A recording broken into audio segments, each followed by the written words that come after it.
बिस्मिल्लाहिर्रहमानिर्रहीम। अस्सलाम वालेकुम यूट्यूब स्टूडेंट्स। जैसा कि मैंने आपको बताया था कि सिलेबस के अकॉर्डिंगली अब नेक्स्ट हम पाकिस्तान अफेयर्स को टच करेंगे और उसके इम्पॉर्टेंट एमसीक्यूज़ को डिस्कस करेंगे इन डिटेल।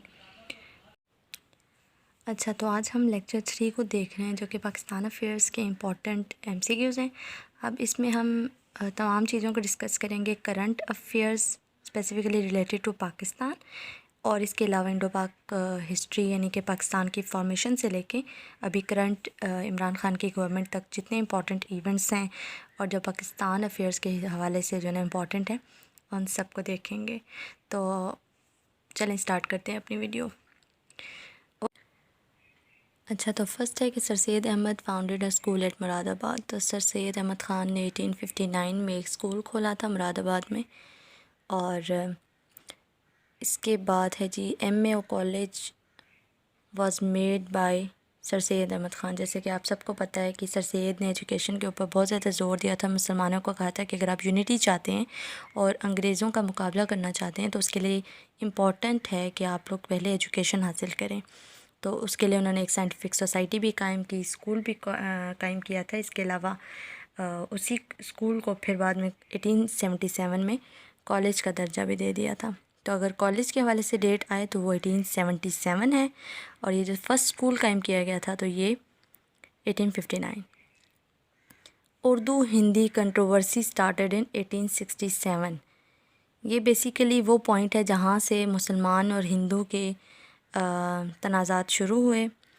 पहले तो लैंग्वेज की बात थी और उसके बाद इस कंट्रोवर्सी ने ये बात भी साबित कर दी कि मुस्लिम और हिंदू कोई यूनाइटेड नेशंस नहीं है, they are separate nations. Most important demand of Shimla deputation was. जो शिमला के मुकाम पे 35 मेंबर्स का एक डेपुटेशन था, ठीक है, 35 मेंबर्स थे।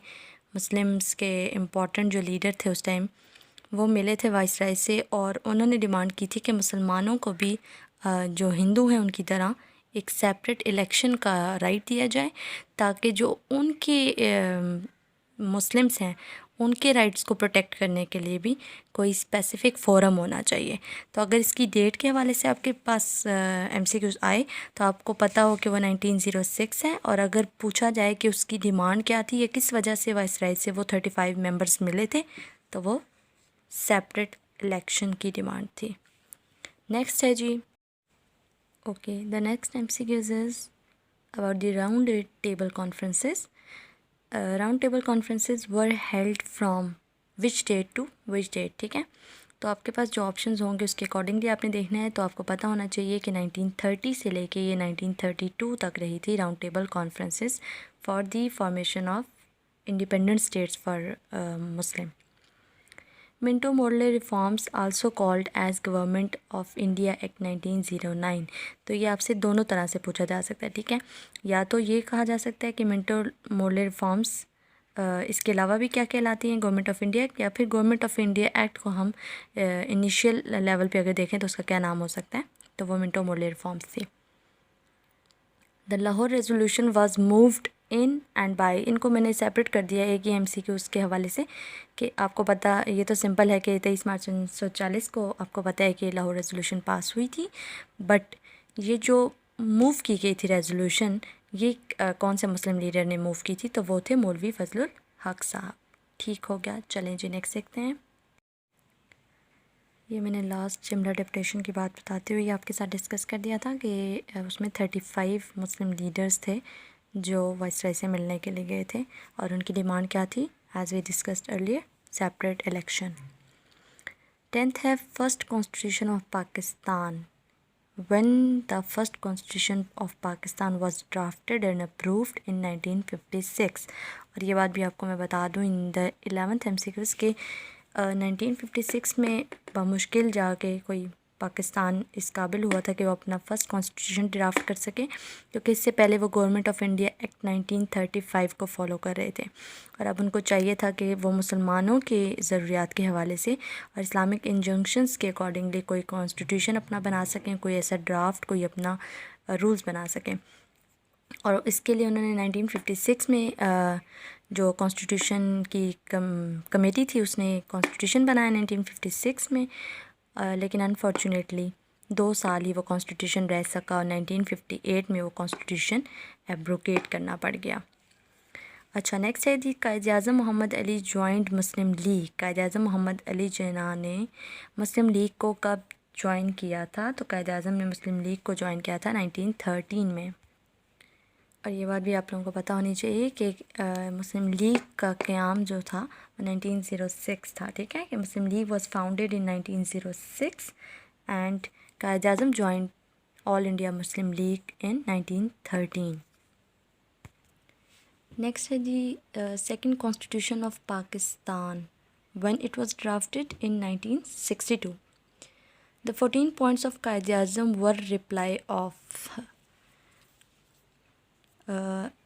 14 ही point and it is also about the 14 points. जो कायद आज़म के 14 नुकात हम कहते हैं या फिर 14 पॉइंट्स हिस्ट्री में जाने जाते हैं। तो ये बेसिकली रिप्लाई था नेहरू की उस रिपोर्ट का जो उसने 1928 में पेश की थी। ठीक है, तो कायद आज़म को नेहरू रिपोर्ट 1928 में जिन बातों से इख्तलाफ था और वो चाहते थे कि वो ऐसा नहीं ऐसा हो, क्योंकि वो मुसलमानों के हकूक़ का भी ख्याल रख रहे थे, तो उसके रिप्लाई के लिए कायद आज़म ने 14 पॉइंट्स प्रेजेंट किए थे। और वो 14 पॉइंट्स हमारा नेक्स्ट MCQ है कि कायद आज़म प्रेजेंटेड हिज 14 पॉइंट्स। तो आपको जो भी ऑप्शन आएंगे उसमें से पता होना चाहिए कि 14 पॉइंट्स 1929 में प्रेजेंट किए गए थे और वो किस बात का रिप्लाई थे? नेहरू की रिपोर्ट का रिप्लाई थे, जो कि नेहरू ने कब दिए? 1928 में। तो इन 2 MCQ से मैंने 3-4 बातें आपको बता दी हैं जो कि आपके लिए इम्पॉर्टेंट हो सकती हैं। नेक्स्ट है जी, the designation of governor general abolished in. तो आपको पता है कि 1956 में हमारा पहला कॉन्स्टिट्यूशन आया। उससे पहले हम 1935 गवर्नमेंट ऑफ इंडिया एक्ट को फॉलो कर रहे थे और 1935 का जो गवर्नमेंट ऑफ इंडिया एक्ट है उसमें जो रूल कर रहा होता है, जो अथॉरिटी होल्डर होता है किसी भी कंट्री को या स्टेट को, रूलिंग अथॉरिटी, उसे हम गवर्नर जनरल कहते थे। ठीक है, तो जब 1956 में कॉन्स्टिट्यूशन आ गया पाकिस्तान का अपना, तो पाकिस्तान ने एक पार्लियामेंट्री सिस्टम दे दिया। तो फिर यहाँ पे प्राइम मिनिस्टर आ गया था हमारा, और सदर और प्राइम मिनिस्टर का कॉन्सेप्ट आ गया था और गवर्नर जनरल का कॉन्सेप्ट ख़त्म हो चुका हुआ था। FATA is merged in province, in which province? तो आपको पता है भी एक लेटेस्ट कॉन्स्टिट्यूशनल अमेंडमेंट आई है 26, उसमें फ़ाटा को मर्ज कर दिया गया है खैबर पख्तूनख्वा के साथ, KP के साथ। 18th है हमारे पास जी, dash amendment gives provincial autonomy to provinces. 18 point ही है, तो यहीं से आपको क्लू मिल गया है कि 18th अमेंडमेंट ही है जो कि प्रोविंशियल ऑटोनॉमी देती है प्रोविंसेस को। और आजकल अभी सेनेट के इलेक्शंस होने वाले हैं, तो होपफुली 18th अमेंडमेंट पे कोई लाजमी एक्शन होने वाला है, क्योंकि करंट गवर्नमेंट का और स्पेसिफिकली PPP के साथ, पाकिस्तान पीपल्स पार्टी के साथ 18th अमेंडमेंट पे कंट्रोवर्सी चल रही है, क्योंकि 18th amendment more than enough powers दे रही है प्रोविंसेस को। ठीक है, कुछ ऐसे सब्जेक्ट्स हैं जो कि फेडरल के साथ ही कनेक्टेड होने चाहिए। I have this view. तो उसके लिए 18th अमेंडमेंट को रिव्यू करने का और 18th अमेंडमेंट में अमेंडमेंट लाने का सोचा जा रहा है। अब देखते हैं क्या होता है जी। नेक्स्ट है हमारे पास कि article 6 of constitution of Pakistan 1973 talks about what? Talks about, तो हाई ट्रीजन की बात करता है। ठीक है, हाई ट्रीजन ये भी जो आर्टिकल है ये हमें 18th अमेंडमेंट के बाद ऐड किया गया था। और हाई ट्रीजन की सज़ा या लाइफ इम्प्रिजमेंट होती है या डेथ पनिशमेंट होती है। ठीक है, यानी कि कॉन्स्टिट्यूशन को एब्रोगेट करना, उसको सस्पेंड करना, उसमें किसी किस्म की ऐसी अमेंडमेंट करना जो कि अन इस्लामिक है, तो ये क्या है? High treason.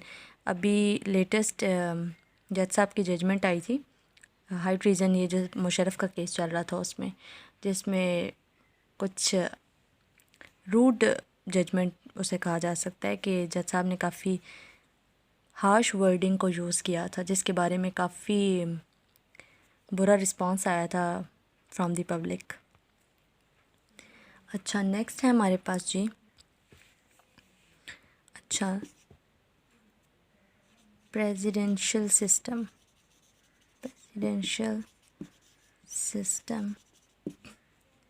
is provided in which constitution of Pakistan? In which constitution जी, कौन सा कॉन्स्टिट्यूशन है जो पाकिस्तान में प्रेसिडेंशियल सिस्टम लाना चाह रहा था? 1962 का कॉन्स्टिट्यूशन। तो आपको ये भी पता होना चाहिए कि 1962 का कॉन्स्टिट्यूशन वाहिद है जो प्रेसिडेंशियल सिस्टम की बात करता है, वरना इससे पहले का, ठीक है, और इसके बाद का जो कॉन्स्टिट्यूशन है, ये दोनों पार्लियामेंट्री सिस्टम की बात करते हैं। तो इधर से आपको 3-4 बातें पता चल गई हैं कि 1956 का पहला कॉन्स्टिट्यूशन है, 1962 का दूसरा कॉन्स्टिट्यूशन है, 1973 का थर्ड कॉन्स्टिट्यूशन है। 1962 का कॉन्स्टिट्यूशन प्रेसिडेंशियल सिस्टम की बात करता है, सदारती निज़ाम की बात करता है, जबकि 1962 से पहले वाला और बाद वाला जो कॉन्स्टिट्यूशन था, ये दोनों पार्लियामेंट्री सिस्टम की बात करते हैं। और आप लोग मुझे कमेंट करके बताएंगे कि आप लोगों को इन दोनों सिस्टम्स में से कौन सा सिस्टम बेटर लगता है और आप चाहते हैं कि पाकिस्तान में फ्यूचर में उस सिस्टम के हवाले से लेजिस्लेशन हो, ठीक है। I think for today it's more than enough. इंशाल्लाह नेक्स्ट लेक्चर में मिलते हैं, और लेक्चर 3 को ही मैं कंटिन्यू करूँगी क्योंकि पाकिस्तान के अफेयर्स बहुत ज़्यादा इम्पॉर्टेंट हैं और अभी हमने इसको लिटिल टच किया। तो इंशाल्लाह नेक्स्ट हम इसके रिमेनिंग पार्ट को डिस्कस करेंगे। Kindly like, share and comment.